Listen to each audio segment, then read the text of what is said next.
एक तरह से ये भी कह सकते हैं कि अकेले इजराइल ने पूरी मिडिल ईस्ट की नाक में दम कर रखा है। कुछ ही महीनों के अंदर इजराइल ने गाजा स्ट्रिप में रह रहे 40,000 से ज्यादा लोगों को मौत की घाट उतार दिया। हिजबुल्लाह के आतंकवादी कहाँ हैं, क्या कर रहे हैं, किस लोकेशन में, ये सारी इन्फॉर्मेशन इजराइल को घर बैठे ही मिल रही थी। हिजबुल्लाह के हेड, जनरल सेक्रेटरी, ऑफिसर जी जितने भी लोग थे वो चलते फिरते बॉम्ब ब्लास्ट में मारे जा रहे थे। तो होने के बाद भी ईरान ने धमकी दी थी कि शुक्र मनाओ कि हम यहीं रुक गए वरना पूरा इजराइल खत्म कर देते। आपको बहुत अच्छे से पता होगा कि इस टाइम पे इजराइल, हिजबुल्लाह और ईरान के बीच में बहुत ज्यादा कॉन्फ्लिक्ट चल रहा है। ईरान और हिजबुल्लाह मिलकर इजराइल के ऊपर बहुत ज़्यादा अटैक्स ऑलरेडी कर चुके हैं। ईरान ने कुछ ही समय पहले सैकड़ों बैलिस्टिक मिसाइल्स और रॉकेट लॉन्च किए थे इजराइल के ऊपर, जिसकी वजह से काफ़ी ज़्यादा लोगों को अपने घर छोड़ के और कहीं लोकेट होना पड़ा। लेबनान में जितने भी हिजबुल्लाह के आतंकवादी उन लोगों ने भी इजराइल के ऊपर अटैक किया और इजराइल ने अपने देश में बैठे बैठे लेबनान के हज़ारों लोगों को मौत की घाट उतार दिया। पर आखिर ये सब हुआ कैसे, आखिर किस तरह से इजराइल ने ये सारे षड्यंत्र रचे और आखिर ईरान, हिजबुल्लाह और इजराइल के बीच में ये सारे कॉन्फ्लिक्ट आखिर हो क्यों रहे हैं और इन लोगों की लड़ाई कब से चल रही है, ये सारी बातें जानेंगे इस वीडियो में। अगर आपने इस वीडियो को अभी तक लाइक नहीं किया और चैनल को सब्सक्राइब नहीं किया तो कर लो। चलते हैं वीडियो।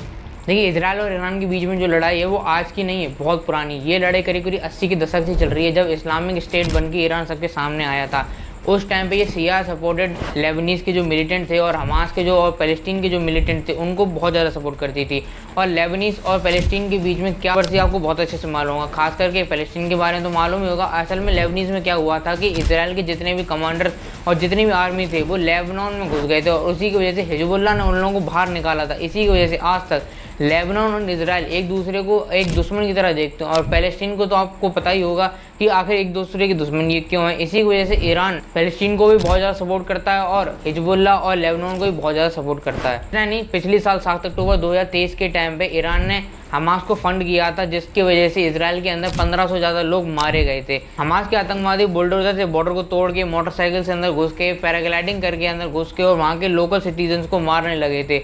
उसके बाद इनकी इंटेलिजेंस एजेंसी और आर्मी ने इन लोगों को पकड़ तो लिया था और इसके खिलाफ बदला भी बहुत ज़्यादा लिया था, जिसकी वजह से गाजा स्ट्रिप में रह रहे पैलेस्टीन के और हमास के जितने भी आतंकवादी थे और या फिर जो भी कोई नॉर्मल सिटीजन्स भी थे उनको भी मारा गया घर में घुस घुस के। और इसका ही नतीजा था कि आज के टाइम में गाजा स्ट्रिप की ऐसी हालत हो चुकी है कि वहाँ पे 40,000 से भी ज़्यादा लोग मारे जा चुके हैं और वहाँ पर रहने के लायक एक भी जगह नहीं बची है। और इजराइल यही नहीं रुका। 25 दिसंबर 2023 को मौसवी एक ईरान के कमांडर थे जो इजराइल की एयर स्ट्राइक टारगेट किलिंग में उनके रेसिडेंस में सैयद जनाब में दमस्कस के पास मारे गए थे। ये सब अकेला नहीं था, हालांकि ये सबसे ज़्यादा हाईएस्ट रैंक सीनियर जो थे वो मारे गए थे। इसके बाद और भी ज़्यादा लोग इजराइल के द्वारा मारे गए थे जो ईरान के बहुत अच्छी पोस्ट पे थे, जैसे कि कासिम सुलेमानी और मोहम्मद रेजा ज़ियादी। ये सारे लोग 2024 के टाइम में मारे गए थे और ये सारे लोग आर्मी ऑफिसर्स थे और जो कि ईरान की आर्मी में बहुत ज़्यादा अच्छी एक वैल्यू रखा करते थे। इतना ही नहीं, 20 जनवरी 2024 को सादिक उमीज़ादे और बाकी ईरानियन ऑफिसर जैसे अली अगाज़ादे, सईद करीमी, हुसैन मोहम्मदी, मोहम्मद अमीन समादी वाल सब लोग दमस्कस में मारे गए थे और इन सब के कारण था इजराइल की टारगेट किलिंग। टोटल दिसंबर के टाइम पे 10 मिलिट्री और पर्सनल सब मारे जा चुके थे इजराइल के द्वारा। और यहाँ पे इजराइल नहीं रुका। अप्रैल 2024 के टाइम पे इजराइल ने फिर से बम्बार्डमेंट की ईरानियन एम्बेसी जो कि दमस्कस सीरिया में थी। वहाँ पे ये लोग जो ईरानियन ऑफिसर हमास के साथ मीटिंग वगैरह कर रहे थे इजराइल के ऊपर अटैक करने की, यहीं पे इजराइल ने इनके ऊपर बम्बार्डमेंट कर दी, जिसकी वजह से 16 लोग करीब करीब फिर से मारे गए। इसमें हाईली रैंक ईरानियन ऑफिसर तो फाइटर थे, से एक थे मोहम्मद रेजा ज़ियादी जो कि ईरान के कुड्स फोर्स के कमांडर थे, वो भी मारे गए। और इस सब चीज़ों की वजह से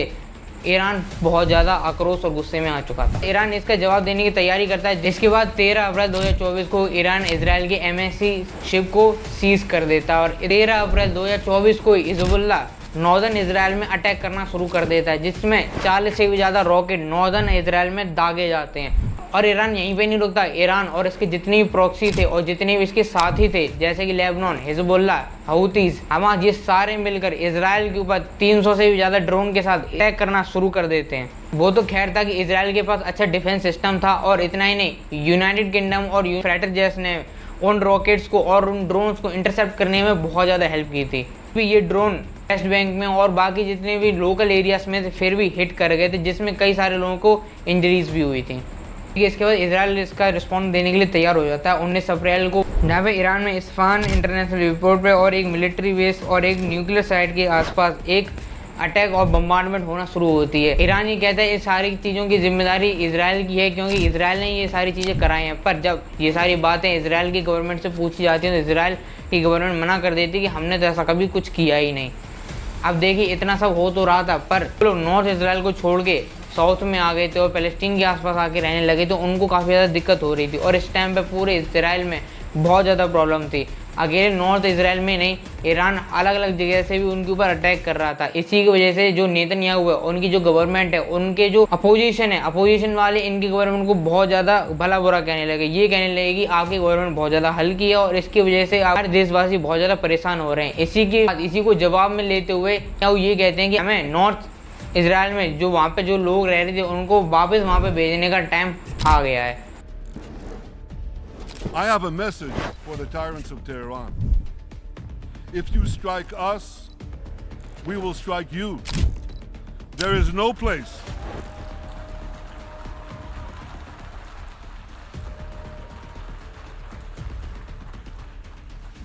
place in Iran that the long arm of Israel cannot reach. And that's true of the entire Middle East.